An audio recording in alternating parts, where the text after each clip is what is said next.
This is an interview I've been waiting for some time, people. It's about damn time that we get this guy on the program to talk about this baby. Look at this puppy. Yes, Out of the Darkness, the mystery of Aaron Rodgers, as Ian O'Connor, a four-time New York Times best-selling author. That's there in the corner, or maybe more than that. We'll find out here on the show as he cracked the code, the mystery of Aaron Rodgers. We find out now. Let's go. I'm gonna lose my gosh darn bananas. Boy Green Daily starts now. Zoinks!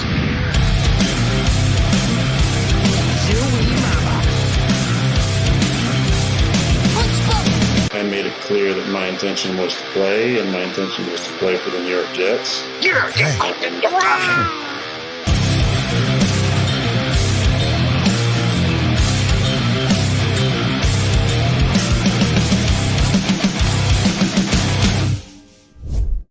Welcome to Boy Green Daily. My name is Paul Weston Jr., a.k.a. Boy Green. I'm the New York Jets digital reporter for Heavy.com. Welcome to Boy Green Daily, a daily New York Jets video show, also available wherever you find your podcast. And we are in the presence of an icon, the architect of this Aaron Rodgers biography, and he graces us with his presence right now, Ian O'Connor. Ian, thank you for gracing us and joining the show. Hey, my pleasure, Paul. Thanks for having me. And happy birthday, as we discovered, that this is your birthday. What, 60?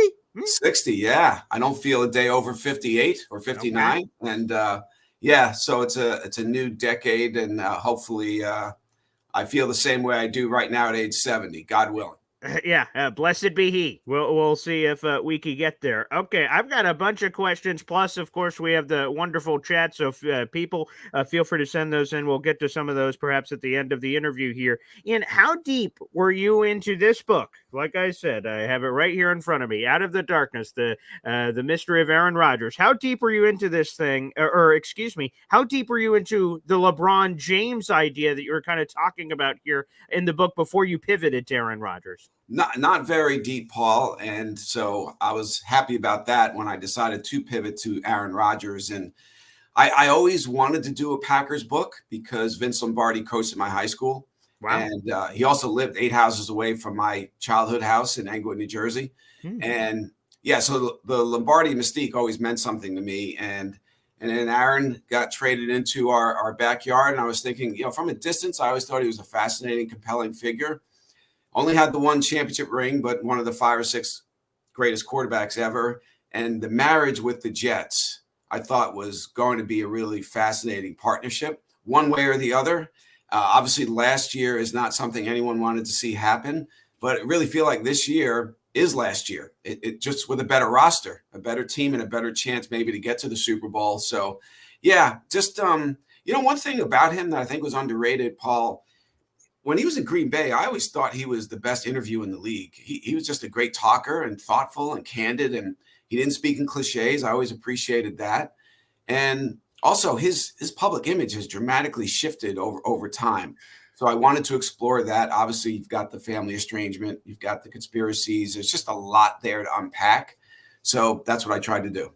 Well, you mentioned that we could go in a lot of different directions here. Why do you think you're right that most football players that go up to the mic, 110%, we're going to give it our all? Why is Aaron Rodgers not a cliche guy? Why has he, quite frankly, as you document in the book, almost rarely at any point could you ever say he was a cliche guy? He always kind of marched to the beat of his own drum. Yeah, in some ways, he's a reporter's dream or a columnist's dream. Yeah. And I talked to some of the Green Bay media members who said that even during the week when he wasn't at the podium for his weekly press conference on Wednesday, that if you had something you were working on, a feature, a big picture piece, that he was great, that you could get him in the locker room on the side. And he would, one thing about him, you notice when you ask him a question, there's usually a pause and he thinks about his answer.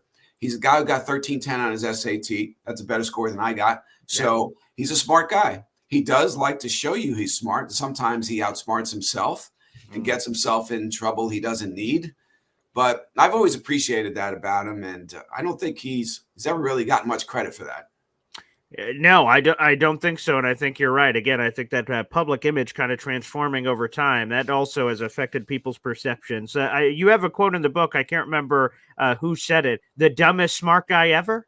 That one, you're like, You know, Well, there was a guy who, a longtime NFL official, who said that he did not like Aaron. Now, he didn't know him personally, but from a distance, he didn't like him. He didn't like his stances on vaccines and other things.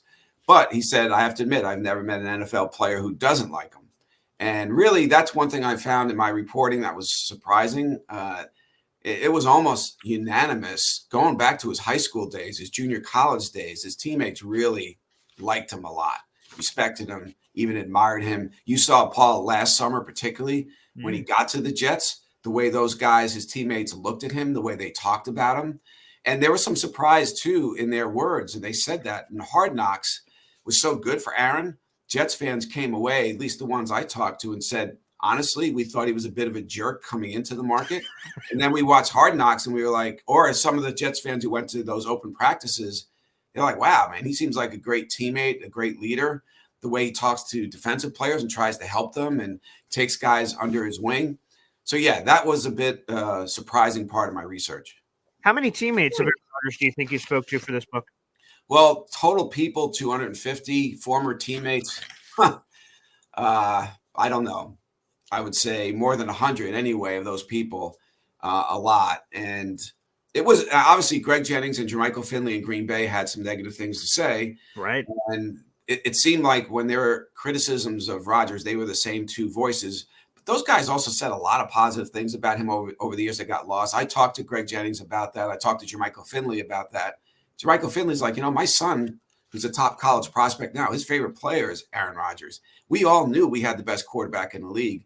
And to a man, the Packers said, physically, talent-wise, they did not see a comparison between Aaron and Tom Brady. They thought they definitely had the most talented quarterback in the league without question, and they knew that, and that it was a special opportunity every time you got a chance to catch a pass from Aaron Rodgers.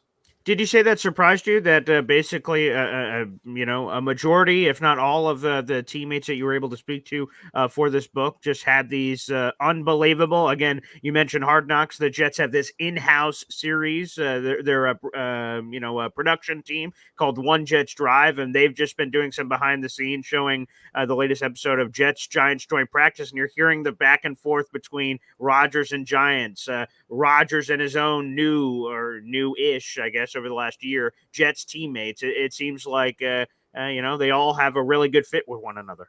Yeah, it was a little surprising. Again, I didn't cover him on a regular basis in Green Bay, Paul, ever.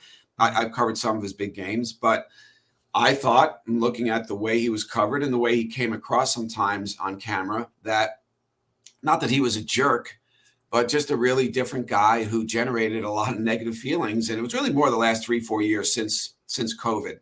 And yeah, that was surprising. I will say I talked to Marty Lyons last summer, and this was interesting. I thought I have this in the book. Marty watched practice, and he watched practice a number of times with Aaron interacting with his teammates. And he said to him, he introduced himself and said, "You talk a lot of smack out there, don't you?" And Aaron said, "Yeah. And the reason I do is because I came here to bleeping win.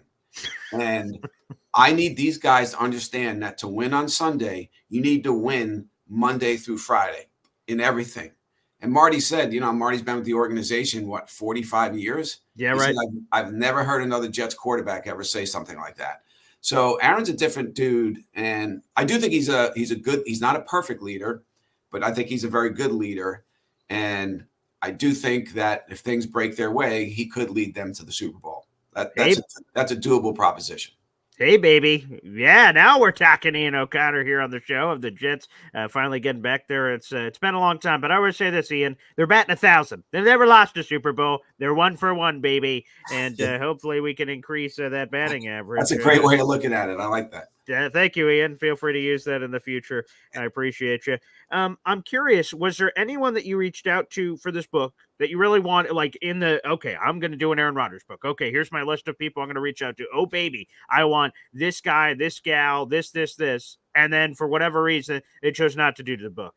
Was there anyone really high on your list? Yeah, there were a couple. Paul, his two brothers. Now, his parents talked to me. His two brothers did not. And obviously, as you know, they've been estranged for almost 10 years now. So it's interesting. I just mentioned Greg Jennings. Jermichael Finley returned my call. And those have been the two critics over the years. And Greg didn't. he thought about it, decided not to. And then I was on a Nick Wright show, First Things First, with him, and he was a panelist. I didn't know he was going to be a panelist that day. So we were talking, and Aaron Rodgers said on Boomer and Geo that I reached out to 500 people and 250 called me back.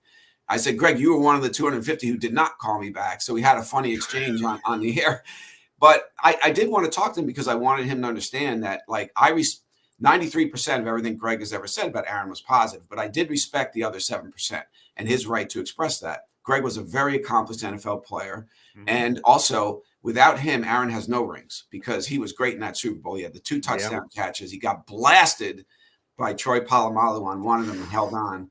Then on the 3rd and long, late in that game, when the Steelers had the momentum, he made a great catch over the middle. Without that catch, I think the Steelers win the Super Bowl. So, Aaron did some things with Greg he shouldn't have done. He said something to a defensive player on the 49ers, Carlos Rodgers, that as Greg was approaching free agency, you guys should sign him in the offseason and take him. And it's just not funny. You don't say those things. And if somebody did that to Aaron, like Brett Favre used to do things like that to Aaron, he really wouldn't have appreciated it.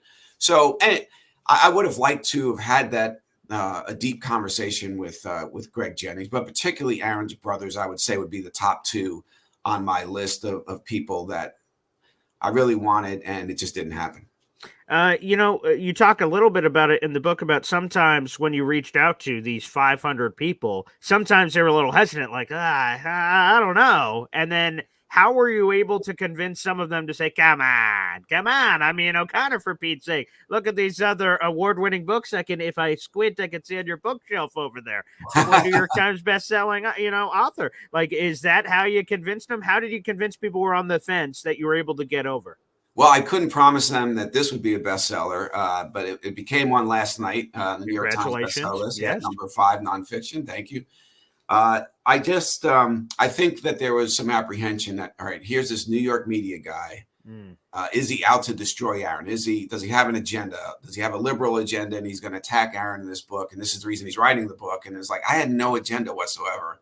I really did. I came in, I had no negative feelings about Aaron Rodgers.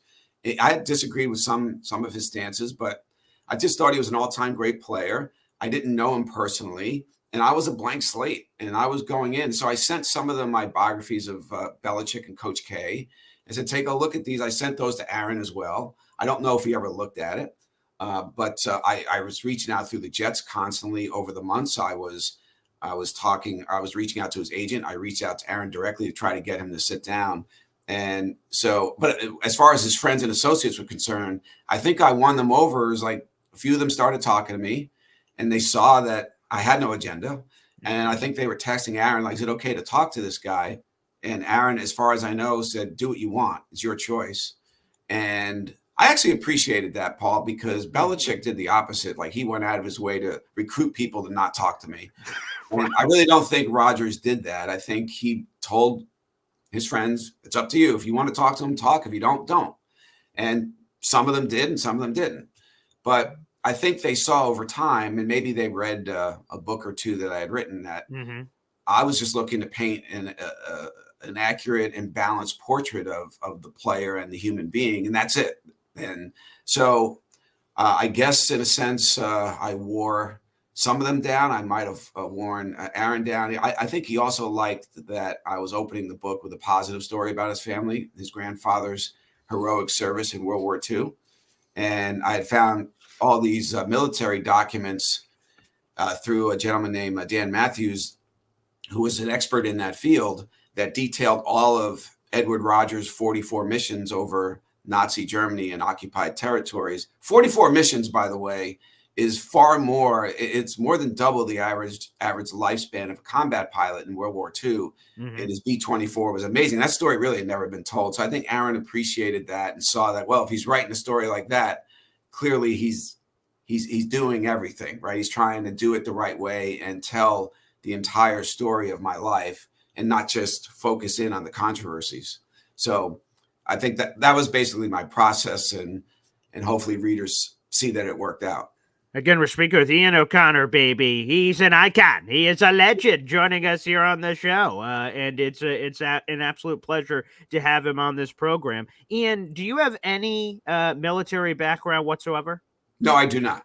Okay, because so I will just tell you, for me, my father's in the Navy for 20 years. My brother was in the Marines for 4 years. I was in JRTC. It was supposed to be going to the military, and things just happen, and then you end up doing something else. But I'm curious. I didn't think so in my research of Ian O'Connor. So I ask you this. For the opening chapter, again, you did on Aaron Rodgers' grandfather, and you got in the weeds, and you talked about your sorcerer that ended up helping you with a lot of it.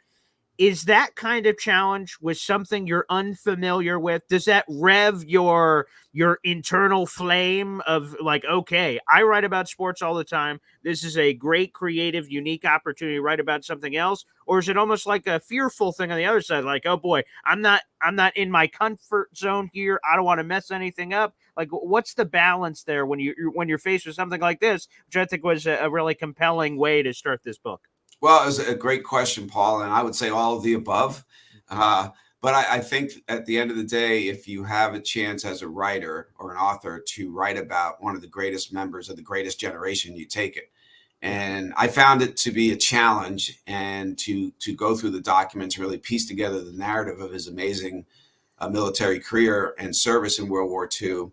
He's buried in Arlington National for very good reasons. And I had seen in stories over the years about Aaron an occasional reference to his grandfather was a World War II veteran or a combat pilot, but just nothing else.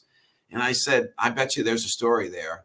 And I wanted to dive in. And really what really helped was finding the war crimes interview that he gave investigators, because he was really mistreated and beaten as a POW when he was shot down on his 44th mission.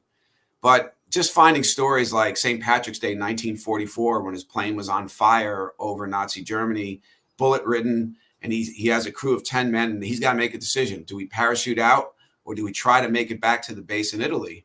And the rest of his squadron had peeled off onto the next stage of the mission. They weren't stranding him. That they had to do that. So he said, I was all alone over Germany. I felt like the loneliest man in the world. And he got that plane back to Italy and the American base there, and saved 11 lives, including his own. When he was shot down and he was on fire again on the 44th mission, he navigated his B-24 away from other American planes, because he thought his plane might blow up and he didn't want to kill somebody in one of the other planes. That is the definition of a hero. Yeah. And I just was so taken by that. And finally, on that front, I found a man who's still alive. He's 98, now 99, but he was 98 when I talked to him, who was in Rodgers' squadron. Now, they didn't know each other, but they were in the same squadron.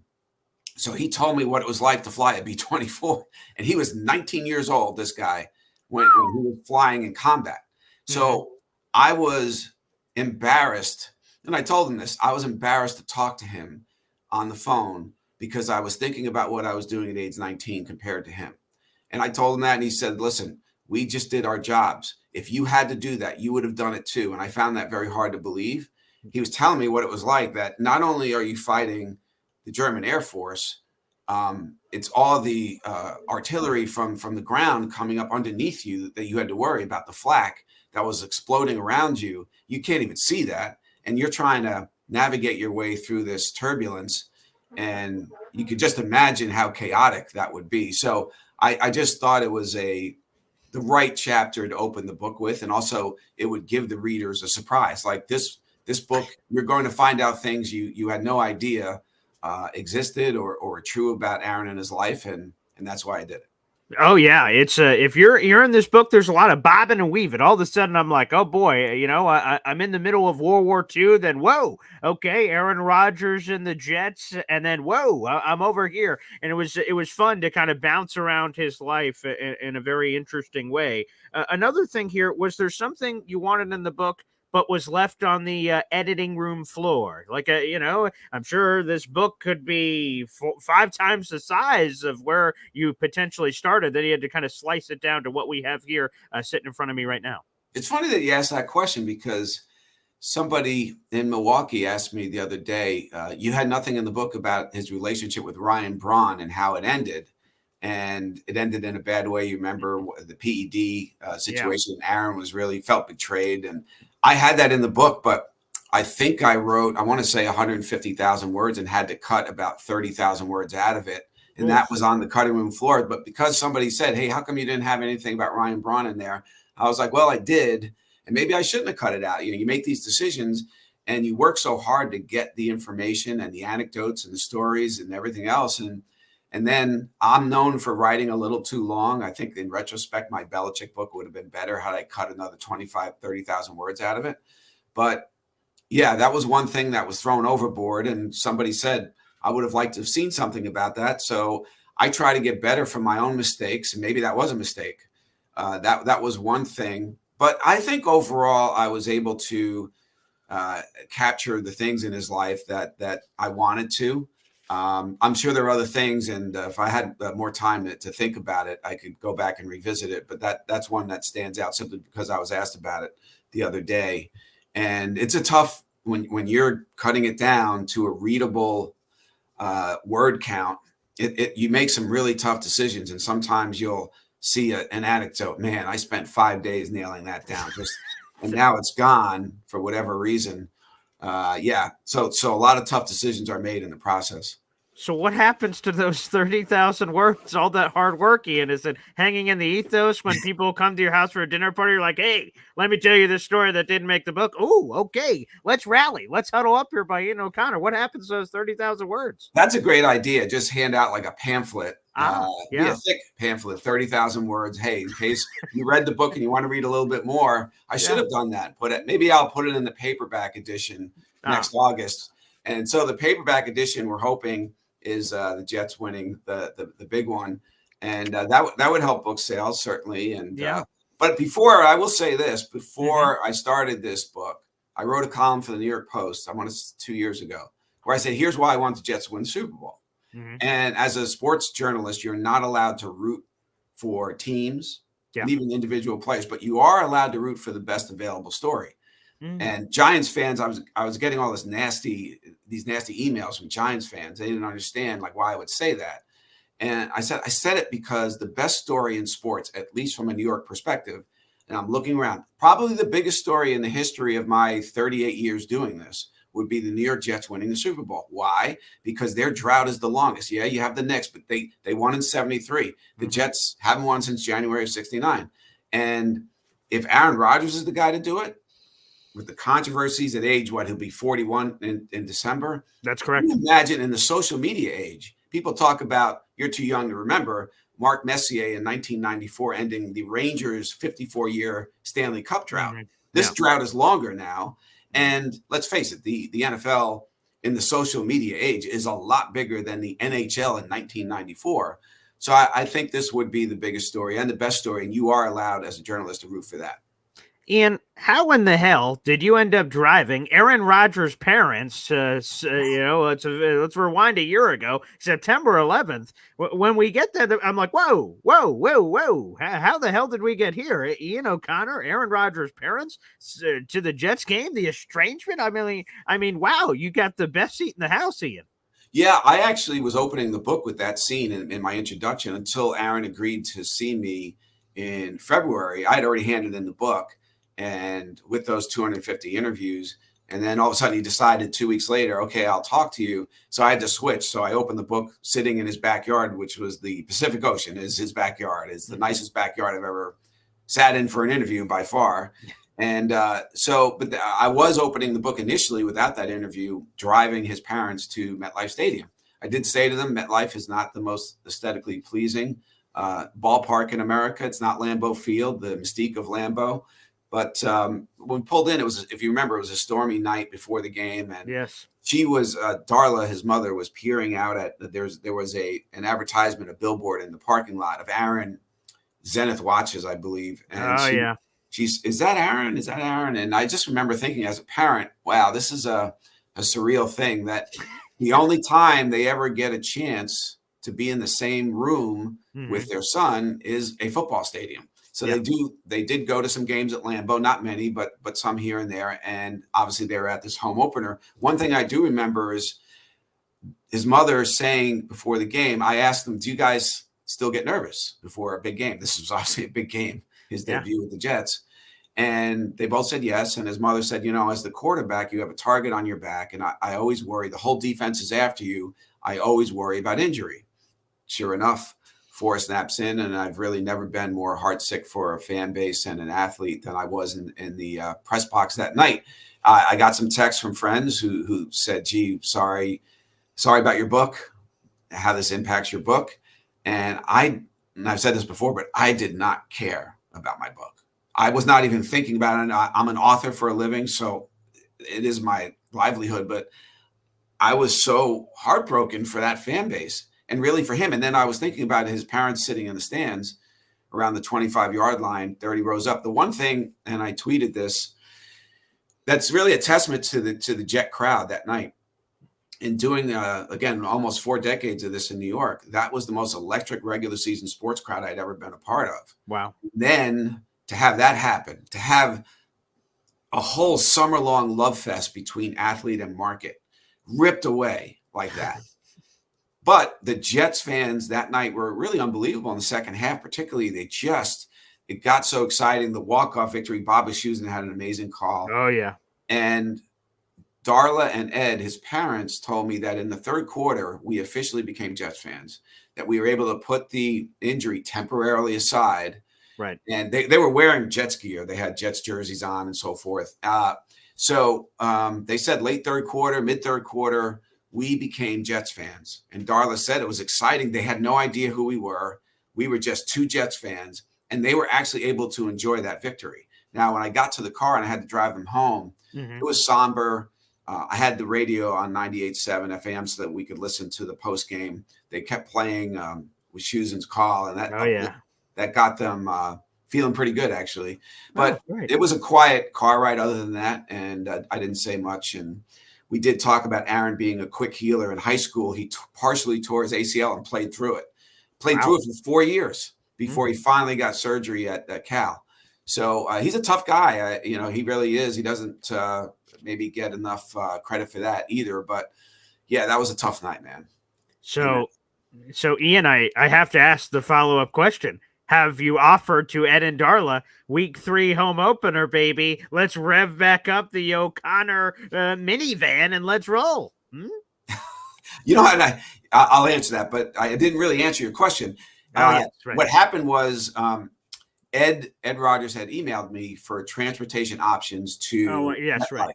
Okay, so I sent back. Here's the Uber price. They were staying in Montclair, New Jersey, at an Airbnb. Here is NJ Transit through Secaucus Junction. Here's the schedule. And I said, but if you're stuck, I have a parking pass. I could give you a ride. I live not too far from Montclair. And a couple of days later, he emailed back and said, if you don't mind, we'll take you up on your offer. And I was like, oh, okay. I thought I assumed they weren't going to do that, but I was happy, obviously, as an author too, to get a chance to know them better. So that's how I ended up driving them to I don't know exactly what they feel about the book. Early on, I know Ed sent me a note about the first chapter, and he said, thank you so much for the way you portrayed my father. But the rest of the book, it really was one chapter that I knew they were really going to have a tough time reading. And I said, listen, that chapter on the estrangement is going to be the least enjoyable chapter for me to write, but even less enjoyable for you to read. So, but I one thing with Aaron, when I sat with him in Malibu, I said, Aaron, we were sitting across from each other. Do you realize as a biographer that I have to include this estrangement in the book? If you don't agree with that, let's have that debate right now.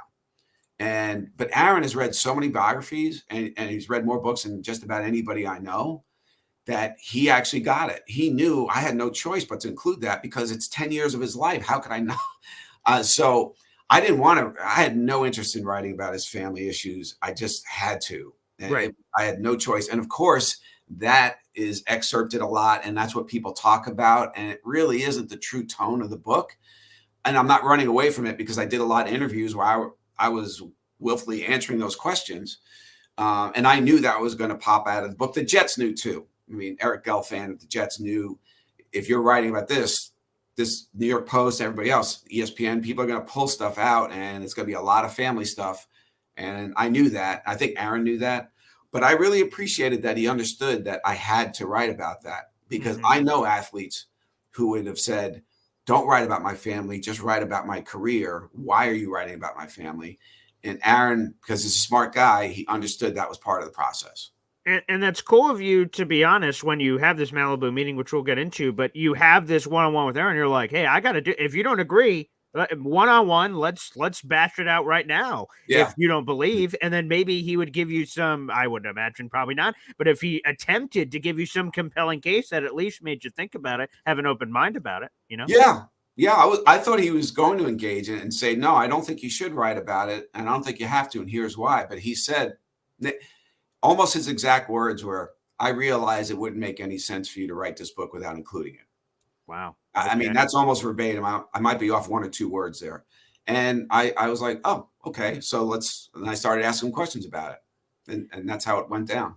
Was there anything that you said, hey, because I guess we could just get into the Malibu meeting, but like when you're meeting with Rodgers, you've described it before in other interviews as basically a fact-checking mission on a variety of issues. Was there anything during that conversation that you're like, hey, here's one of the things I'm writing? Rodgers like, whoa, let's cut that out. I don't think so. He didn't say cut anything out. I told him there's not going to be much opinion in this book. Okay. But when it comes to covering the estrangement, I'm going to knock your brothers for doing a couple of things, and I'm going to knock you for doing a particular thing. And that was, there was a wedding. Oh, right. And it was his buddy, his college roommate and teammate getting married. Aaron is in the wedding party. And because his roommate invited Aaron's family, Aaron decided at the last second not to go. Mm-hmm. And I said, listen, whatever issues you have with your family, this was not about your family. This was about your college roommate and teammate getting married. You're in the wedding party. And I was told it was the day before, the night before, even the morning of is when he informed this person, Francis Blay Mieza, that he would not be attending. He would not be in his wedding party. I just said, you can't do that. That day is not about you. It's not about your family. It's about your buddy. That's his big day. He's getting married. He sets the rules. And he said, well, I told him not to invite my family, and he did, and I'm his good friend. Well, okay, but it's his wedding, and he decided to, and I just don't think you should have done that. It's just my opinion. He said, okay, he said, I respect your opinion, but it's wrong. And he said, you're uneducated to the complexity of the situation, so I understand. And I said, okay, I said that to I told my wife that story, and she got a kick out of it because she's told me that I was uneducated to the complexity of the situation about 1,000 times in our marriage. Thanks, Rodgers. Yeah. But he at least I said, listen, this will be in the book. I'm telling you right now, it's just my opinion. And it's a small anecdote. It's not the end of the world, but I don't think you should have done that. I'm going to knock your brothers for knocking you for donating $1 million to strangers who were affected by the wildfires in California. And they tried to turn that very positive thing into a negative, saying, well, you didn't seem to care about our parents who were also near that fire. And yeah, it's a shame because from the outside looking in anyway, it doesn't seem like this estrangement needed to carry on for 10 years. And there are a lot of issues to me that seem kind of petty. Among all of them, like there's a lot of blame to pass around here. Usually the most successful sibling in family fractures is the one who gets the most blame. And I said to Aaron, you've kind of been painted as the bad guy in this thing. And he said, kinda. I do remember him saying that. He said, so, but I hope that the scene I have in the book, which I think you've probably heard in other interviews at Lake Tahoe last summer, when Aaron hugs his father, mm-hmm. They hadn't seen each other in 9 years, and they each said, I love you. And Aaron said in the book, I want to have a relationship with my father. That's his starting point. His father was his idol. Mm-hmm. His dad was a great college football player, Division II lineman at Chico State, was really a Division I talent. And when Aaron was in college himself at Cal, he gave an interview where he said that Joe Montana and Steve Young were really his idols, but my dad is actually my idol. I want to be him. So that is the road to reconciliation through Ed Rodgers, the father. I think it will happen. I hope it will happen. I think it will actually too. And then hopefully the rest of the family comes together. I just want to go back to this just to make sure. Did you offer to Ed and Darla for the Week 3 home opener, which I will be at, of course, as well, because the Jets open the first 2 weeks on the road. Have you offered, hey, let's hop back in and do this thing again, run it back? I think I certainly will. I don't know if they'll take me up on it after the book. Again, I don't know, Paul. I know they liked the book early on. But they hadn't read the whole thing. And I don't think they had gotten to that chapter. Yes, right. So what they think now, maybe they just wouldn't accept that offer. I would be willing to do it, certainly, but I think we'll have a conversation in the next couple of weeks, and in that conversation, I'll definitely offer. Okay, here's another one I wanted to throw at you. Jets open up the season against the San Francisco 49ers. You document all the you said it right there, even in the Chico interview where he's talking about 49ers. There's a lot of 49ers. Aaron Rodgers would have loved to be drafted by the 49ers first overall, but he wasn't. That was 20 years ago. That was a long time ago. They've had a few playoff matchups. They've had regular season matchups. Do you think that chip, if we are to call it that for lack of a better word, is that still something on his mind? We have Jets 49ers week 1 Monday Night Football because like Tom Brady has always had these chips either manufactured or real. And he says, oh, I'm going to give them the business because of this. Is there like extra juice from Rodgers playing the 49ers in week 1 because that's stuff from the past, or is that just stuff in the past? No, nothing's ever in the past with Aaron when it's a slight. No, he holds on to that forever. Yeah, we could see the estrangement, I guess. Yes. Yeah, exactly. I mean, real or imagined slights, he never forgets. And I've seen that trait in a lot of the greats I've profiled in books and in feature stories, is they use that as fuel forever as they drive to become an all-time great. And he's done that without question. They obviously should have drafted him number 1. That was his dream team to play for them. And they let him go. And Mike McCarthy was a big part of that decision. And as the offensive coordinator of the 49ers, and the head coach, Mike Nolan, to this day is still upset by the fact that he got fired because they didn't draft Aaron Rodgers. And McCarthy, who was his OC for 1 year and finished dead last in the league in offense, gets the Green Bay job and gets the quarterback he didn't want in San Francisco and wins the Super Bowl with them. Right. But listen, Aaron is 0-4 against the Niners in the playoffs, right? Kaepernick beat him twice. Garoppolo beat him twice. So that's a sore spot. And yes, the snub in the draft obviously is still with him today. I really felt like, man, the NFL opening up the Jets season at San Francisco. Are you trying to get him hurt again? It's just, to me, that was such a brutal opening game for the Jets to have to play. I think they'll do fine. I think they should go in there with the idea of let's make a statement. Right. Everybody's saying, okay, the Jets are going to lose that game, but they might win the next 4 and be 4-1. Correct. Well, go in there and win that game. Really go. Why is this just an automatic loss? It's a road game. I understand it's a very, very difficult game to win, but go in there and win it. There are upsets in the NFL all the time.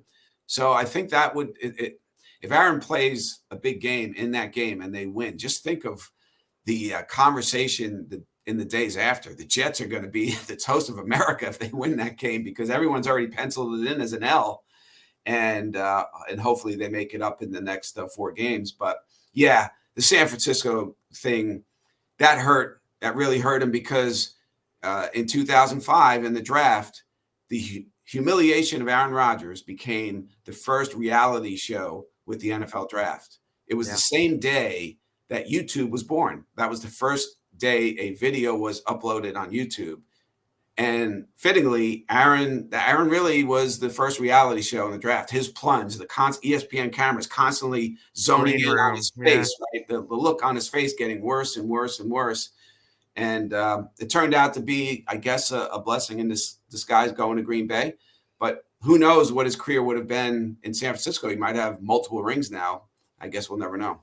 Well, speaking of that, what do you say to the critics of Aaron Rodgers? Because when Aaron Rodgers was traded from the Green Bay Packers to the New York Jets, I'll just pick on Ryan Clark because that's the first guy that I remember doing it. He's like, yeah, but he only has 1 ring. And he kind of bashed him for that. And I'm kind of like, well, winning Super Bowl is kind of hard. And that 1 ring he won was against you, Ryan Clark, and the Packers-Steelers Super Bowl. So, but there are a lot of people that bring that up. You talk about that in the book about, the potential of this, the missed opportunities in Green Bay. There was a lot of them. So he's been close a bunch of times, but we all know what happens when people are close. So what do you say to the critics of Rodgers that say 1 Super Bowl in 19 years? What are we talking about here?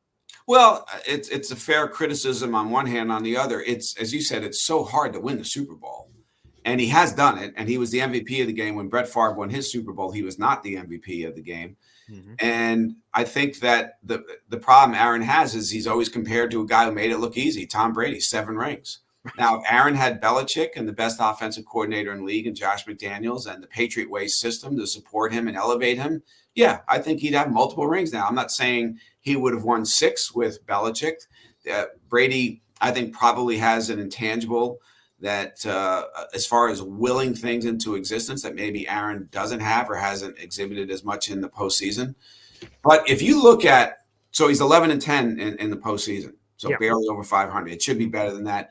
And Aaron has to own that. On the other hand, he's had defensive breakdowns, special teams breakdowns in big moments. If they recover an onside kick in 2014, they're in the Super Bowl. And against the New England team, they beat that year in the regular season. And they didn't recover the onside kick.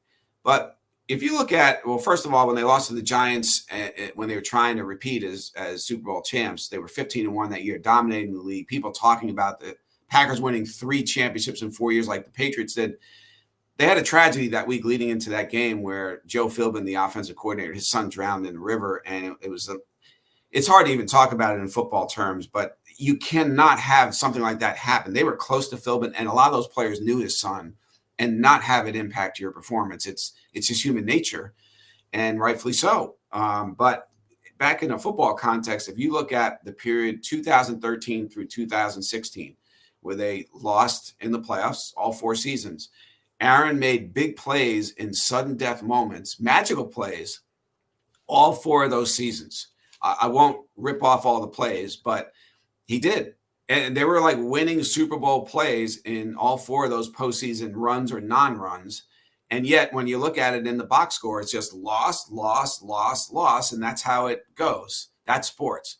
You lost. You didn't get to the Super Bowl those 4 years. We don't really remember those plays. I do, because I had to research his career. And so I think his record is a little deceiving. But when you say only 1 ring, why don't you tell Dan Marino that he only has 1 ring? Right? Jim Kelly, tell Jim Kelly that Aaron Rodgers only has 1 ring. It's just Tom Brady made it look easy. And unfortunately, Aaron is compared to Brady more than any other player in the league. Speaking of Brady, do you see any parallels? 2020 Bucks haven't been in the playoffs a long time. Hall of Fame quarterback arrives. Super Bowl. Jets haven't been in the playoffs a long time. Hall of Fame quarterback arrives. We'll just pretend like he arrived this year for the sense of the story, keeping the commonalities there. Is there parallels to be made of something to be had there between those 2 teams? I think so. The parallel would have been a little easier to see last year. But it's almost like this year is last year, just transported to this year, right? Yeah. It's the same opportunity. The team's better, though. I think the roster clearly is better. And what I see happening here is some of your viewers and listeners are not going to remember this. Maybe weren't even born when this happened. But John Elway, at the end of his career, had no rings. Yeah. He was 0-3 in the Super Bowl. Then Terrell Davis walked into his life, a great running back. And that took a lot of pressure off John Elway. And I'm not saying Breece Hall is Terrell Davis, but Breece Hall is pretty damn good. And I think that he needs to be Terrell Davis for Aaron Rodgers. At age 40, turning 41, I don't think he can carry the team for 17 games. In fact, I'd sign up now for 15 starts, 14 starts even, because I think Tyrod Taylor can win 2 out of 3 games. And then as long as you tell me Aaron's injury will be in the middle of the season when he's banged up and healthy for the playoffs, I would sign up for that. I think he can have a big year. I'm not saying an MVP level year. I think that Breece Hall is going to be a monster this year, and he needs that. I think Garrett Wilson is going to be a monster this year, and he needs that too. I'm a little worried about Mike Williams health-wise, and when is he really going to be ready? I'm not worried about the defense, and Reddick would be add a game-wrecking quality that they certainly could use, but I think they're almost fine without him. And if he shows up in late September, misses a few games, and finally they come to some arrangement and he plays, it's going to be like they just made this great trade again and this acquisition during the season, and suddenly that could give them a jolt in a positive way. But I see the Jets as an 11-6 team. I think they can win the division. They obviously haven't done that in a long time. And I think they can make a run in the playoffs. They need a break. Can they win the AFC Championship game at Kansas City? I would say that's asking a lot. But if somebody picks off the Chiefs, if they're compromised by injury at some point, I think basically if you took at Kansas City out of the equation, and we're talking about Baltimore, we're talking about Cincinnati and the other good teams in the AFC, I think there's a path where they could get to the Super Bowl. And it's got to happen some year. We've seen other haunted franchises break through. In my lifetime, 2004 Red Sox, 2016 Cubs, 1994 New York Rangers. A lot of I time. mean, even the Chiefs, right? That was a 50-year gap, right, between their championships, was it not? Yeah. I mean, the Cleveland, the whole city of Cleveland, and LeBron ended that drought. Yes. And so it's going to happen. Now, Mm. I turned 60 today. I hope it happens in my lifetime. I think it will. Yeah, me too. But I was 4 years old when the Jets won the Super Bowl, and I do have a vague recollection at my uncle's house of a black and white TV with Super Bowl III on. I can't process it, but I believe that's where I was. And so really in my lifetime, I have not seen the Jets in a Super Bowl, and I really do want to cover that, and hopefully that's this year. Yeah, that would be terrific here with Ian O'Connor. I don't know if you designed the book this way, but in this era of me being able to read it in 2024, when you talked about some of Aaron Rodgers' historic throws in the regular season, I paused the book, turned it over, went to the Twitter machine, said, oh, look at that throw. Wow. Okay, back to the book. And then you'd be going to another piece. I'm like, oh, that throw, Jared Cook, Cowboys, Packers, boom. And I'm like, oh, pause the book. Okay, let me see. Oh, that throw's terrific. Okay, back to the book. I just found myself doing that throughout it as you were talking about some of those historic moments. That's pretty neat. Yeah. Did you see just how friggin' good the guy was? I mean, it's just like in his prime. I actually kind of forgot. You look at one game to look at is when he won the Super Bowl, the Atlanta divisional playoff game. You cannot play the position any better than that. He was unbelievable. And guys had point blank shots at him on sacks that he spun out. It was like Allen Iverson type moves, ankle breaking moves. He was so elusive and his arm was just unbelievable. And you could see the frustration on the Atlanta sideline as he was just picking them apart and making them miss point blank shots. And so, yeah, I think that and I don't want to take anything away from Tom Brady because he is the GOAT. When you win 7 rings, there's nothing else to say. But as a talent, there's no comparison physically between those two. I think Mahomes and Rodgers are on the mountaintop when it comes to talent, playing that position all time. And then there was a bit of a drop off after that. And but he needs to get that second ring. If he got a second ring, particularly in New York, for that franchise, for this franchise, the Jets, man, it's going to feel like multiple rings that he won it all at once. And it's going to do so much for his legacy. You have a very well documented in this book the relationship between Brett Favre and Aaron Rodgers. I'm curious, was there any? So Aaron Rodgers picks the Jets. So you see it in my intro video when I'm freaking out when camera's live on me, camera's live on the Pat McAfee show when he intends to play for the Jets. I had no idea that was coming that day, and that was just my reaction of whoa, what Jets? Green Bay, iconic franchise, the Jets. Okay, here we go. Toot, toot. So when he picks the Jets, Brett Favre, maybe he didn't pick it in the same way. It wasn't really his choice, I guess, but he ends up with the Jets too. Aaron Rodgers and Brett Favre's stories are so intertwined. Rodgers, by going to the Jets, would be purposely intertwining another part of his legacy into that. Was there any hesitation from him? He could have gone to any other team in theory. No, unlike Brett Favre, who wanted no part of New York. Brett wanted to go to he wanted to stay in the division, go to Minnesota. And obviously he couldn't get out of New York fast enough after 1 year. People forget Brett Favre, they were 8-3. The Giants were 10-1. There was a lot of talk in New York about a Jets-Giants Super Bowl. So that 1 year in New York is looked at as a total failure because they missed the playoffs. But if Brett didn't get hurt, that team was in the playoffs. They were 8-3, and they had just beaten a Tennessee team that I believe was 10-0 at the time on the road. Yes. And I was there. And so they were rolling. But Brett wanted no part of the Big Apple, and Aaron wanted a big bite out of the Big Apple. That's the big difference. He really wanted New York, and you can understand why. Now, people have said, how come only the Jets were interested in Aaron Rodgers? Does that mean he's a diminished asset and nobody really wanted to deal with the drama off the field? I actually think after that 5-hour meeting in Malibu with the Jets contingent, Woody and company, if that meeting did not go well, Aaron would have opened it up for business, and his agent would have gotten the word out. We're willing to talk to anybody now because the Jets are out of play. But he identified, and that 5-hour meeting went well, and he spent a lot of it inside his house with Robert Saleh, and the rest of the contingent was out on the Pacific Ocean on his deck. But I think that he saw in New York that opportunity I talked about earlier. If I win a ring in New York, it's Mark Messier on steroids. Right. It's really going to be like, okay, Brady's at 7, I'm at 1, and that'll be 7-2. It's going to feel like 7-5 if I win the big one for the Jets, if I'm the first one since Joe Namath to do it.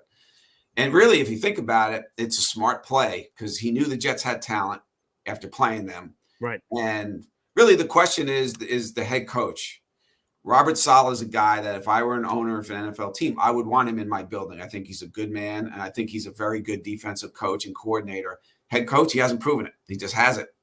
And I think Aaron is looking now at Saleh and saying, okay, are you a good head coach or not? And we're going to find out this year. This is his last chance to prove it in New York. If they don't have a winning record, I think there's certainly going to be a change. And I think everybody knows that.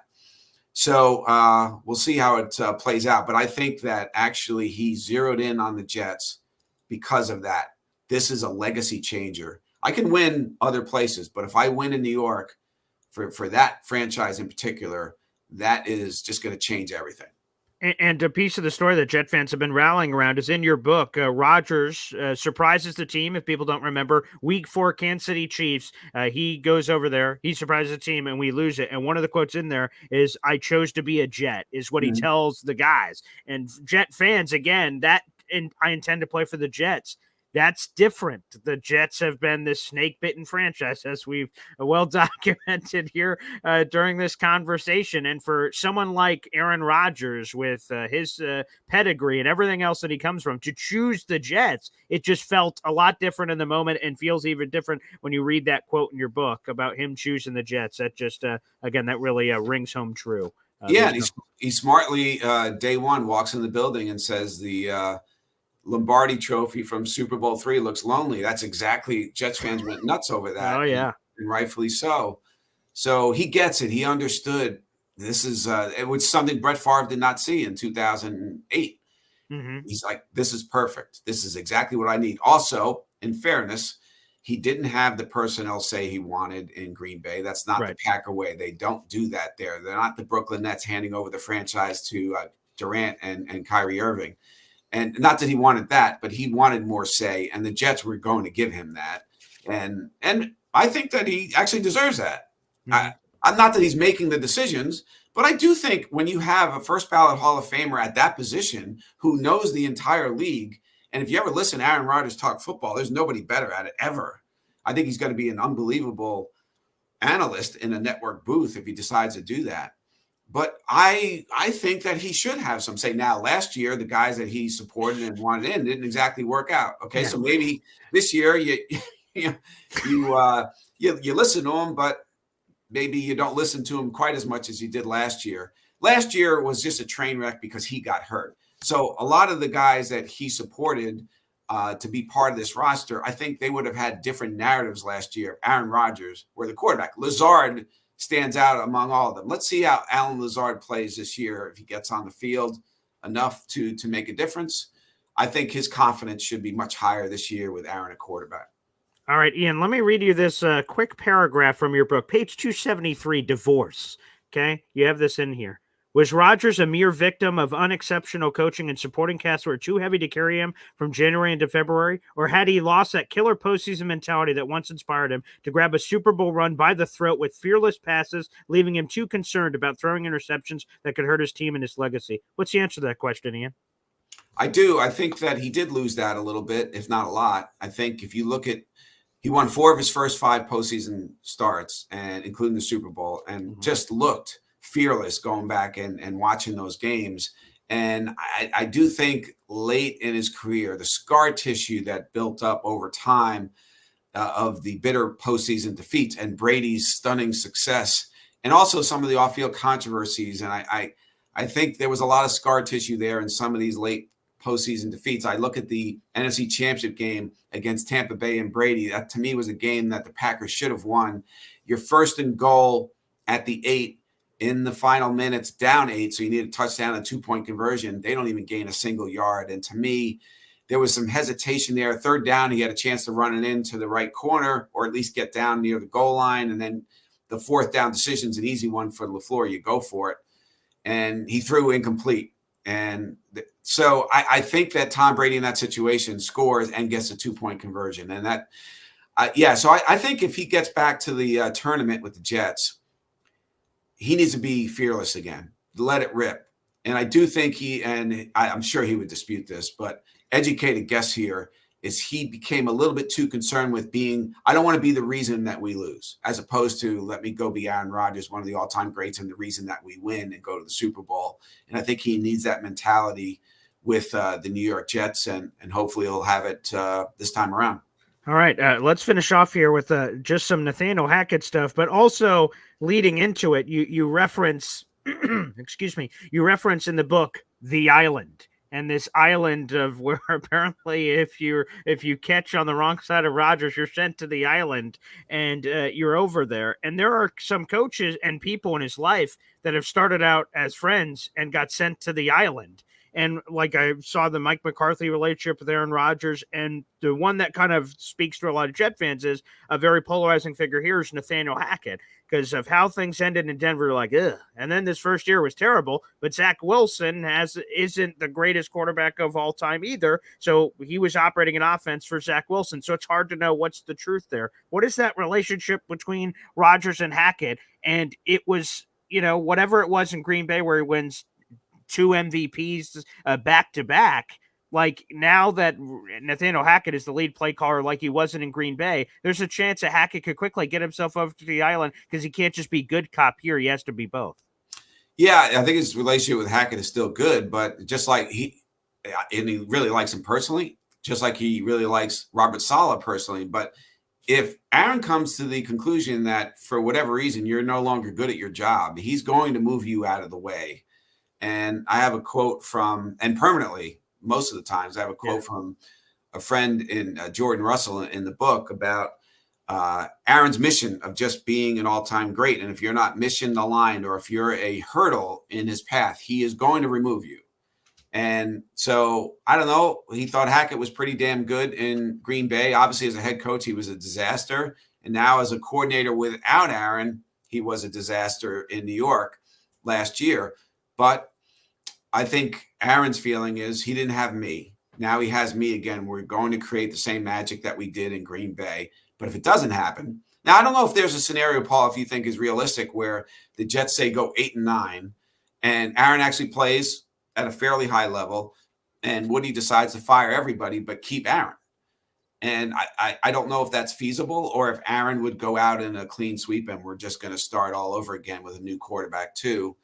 So, but I do think if they have a losing record and they want to sweep out Hackett with Joe Douglas and Saleh, then Aaron won't stand in the way.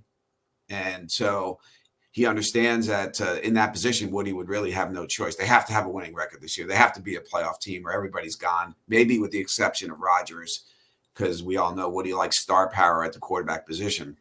So this is going to be a fascinating to watch this unfold. I think the Jets, again, are the most fascinating team in the NFL.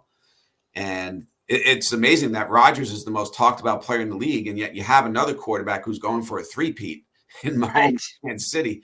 But it's Aaron Rodgers all the time, and that's one of the reasons why I wrote this book. Yeah, one thing here is that have helped Jet fans in the Nathaniel Hackett thing. It's like, well, Aaron Rodgers could just change the play. It'll be just fine. Nathaniel Hackett could have the offensive coordinator role, but Aaron Rodgers could be the offensive coordinator. He could be every position. And I see in the book. Let me ask you one question there. Okay. And frankly, you have a Hall of Famer who's been in the league 20 years at the line of scrimmage, who can diagnose a defense as good as anyone who's ever done it, including Peyton Manning and Brady and everyone else. Would you rather Hackett make that decision or Aaron Rodgers? Like, to me, I'd rather, okay, you want to be the offensive coordinator. I actually think Aaron will be the offensive coordinator this year. And if I were a fan, I would vote for that. Hackett can be an advisor, a counselor, a quarterback whisperer, all those things. And I think he is. And I think Aaron likes him and respects his knowledge. But when you're at the line of scrimmage, I want Aaron Rodgers making that decision. I don't want Nate Hackett. At that point, of course, it's too late for him. But even in the huddle, Aaron's feeling the game. He's out there. I just think there are so many guys in the NFL who are coaches who played Division II or III football. And then I would much prefer to go with the judgment on the fly of a Hall of Famer than those people in most situations anyway.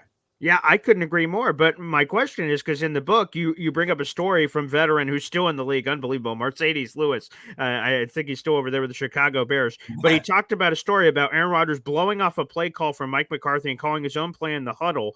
And I'm curious if that's a problem, because that sometimes happened with LaFleur. I heard as you're kind of going through the book of all these examples, and then he's pissed, or Aaron Rodgers calls out in the post game press conference where he's calling out some of LaFleur's, either not by name, but I think we all know what he's talking about when he's making some of those comments. That could turn pretty quick, because it seems like it bothers some people. I don't want to overgeneralize, but it bothered some people that Aaron Rodgers just flipped the play and did something else. Jet fans seem super comfortable with that. Aaron Rodgers seems super comfortable with that. But I'm curious about Hackett, who again has the label of OC, if that would be something that eventually bothers him, because it seems like, according to a lot of the stories in the book, it bothered some other people in Green Bay. Yeah, I believe I quoted a coach in the book saying with the Packers, sometimes you go down the field and you're not sure what's being run.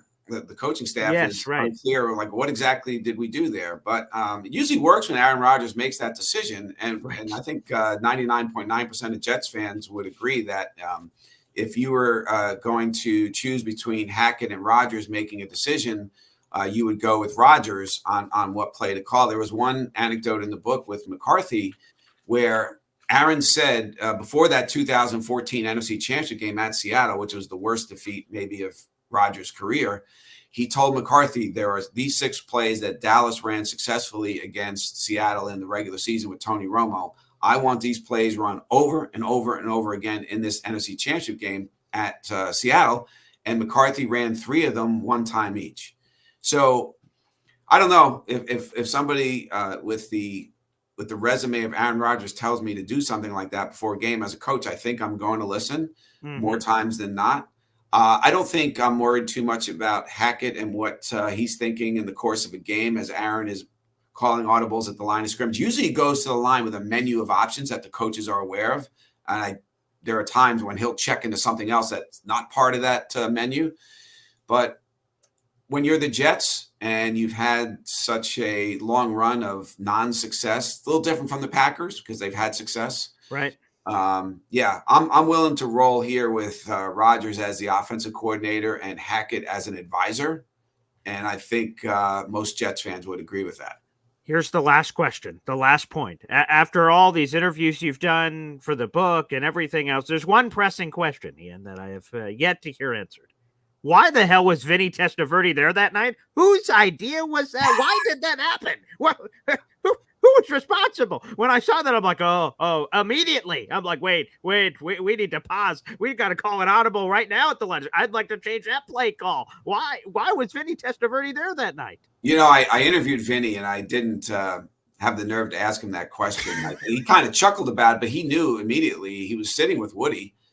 And I was in the building in 99 when that happened to Testaverde, and talk about heartsick, because everyone had the Jets in the Super Bowl that year after what they did in 98. They really should have beaten the Broncos and gone to the Super Bowl. They would have won it that year with Parcells. But yeah, that was an interesting choice. And of course, a lot of people on social media were quick to point that out. But yeah, and Testaverde told me he could tell right away with the way Rodgers went down and the replay. Yeah, I know what that is. I've lived that. I've seen that movie. I've lived that movie before. So, yeah, that was just such a brutal night all across the board. Outside of everyone was really taken by the American flag and Aaron carrying that out. And very emotional. Yeah, that scene was something on the anniversary of 9/11 of all nights. And let's hope it lasts a lot longer this year than 4 snaps. So, Ian, you have a lot of pull. You're Ian freaking O'Connor, for goodness sake. I mean, you should say that every time we come into a room. Can you please make sure, with all of your power, that Vinny Testaverde is not there on Monday, September 9th, on the road in San Francisco? Can he just please stay home, watch it? I'm sure he's a lot of net career earnings there for his very long NFL career. Can he please just enjoy that from the comfort of his home? Can you use your pull to make that happen? Well, I've got his cell number right here, so I'm going to text him when we're done. Please do. I'm going to make that strong request, and we'll see if he honors it. Thank you, Ian. Again, we've got the book right here. It was terrific. It was an absolute pleasure Thanks, to Paul. have you on. Out of the Darkness, The Mystery of Aaron Rodgers. This is one of my favorite books I've read. It's just, man, very compelling and wonderful to spend. And thank you for being so generous with your time to go through all my million questions on everything Aaron Rodgers and beyond, Ian. An absolute pleasure. Hey, it was a perfect way to start my 60th birthday celebration. It was a pleasure being on, Paul, and congrats on your success, and best of luck going forward. All right, Ian, what else is on the 60th birthday menu today? You talked about Aaron Rodgers having a couple of options in the a couple of options on the menu when he goes to the huddle. What's in the huddle here for Ian O'Connor on his 60th birthday? I might actually go to a brutal spin class. I don't know if you've ever done that. I have not. Spin class is just awful. Just to set a tone for hopefully the next 10 years if I get them. I see. Of trying to stay in some semblance of shape here. So I'm thinking strongly about doing that, which is not fun. But yeah, so we're going to keep it low key. I'm not big on celebrating getting older. Yeah. So, I was celebrating the New York Times bestseller list last night. So that was actually a bigger thing for me today than my birthday. But we'll go to a nice dinner and keep it low key. Okay. Can't wait. Ian, thank you so much for joining us on the show. I appreciate you. Thank you, Paul. All right. There he is. Ian O'Connor, a 5-time. We're like Booker T and Tack McKinley in that postgame. 5-time New York Times bestselling author joining us here on the show. Thanks, everybody, for tuning in, and we'll see you next time. Take care.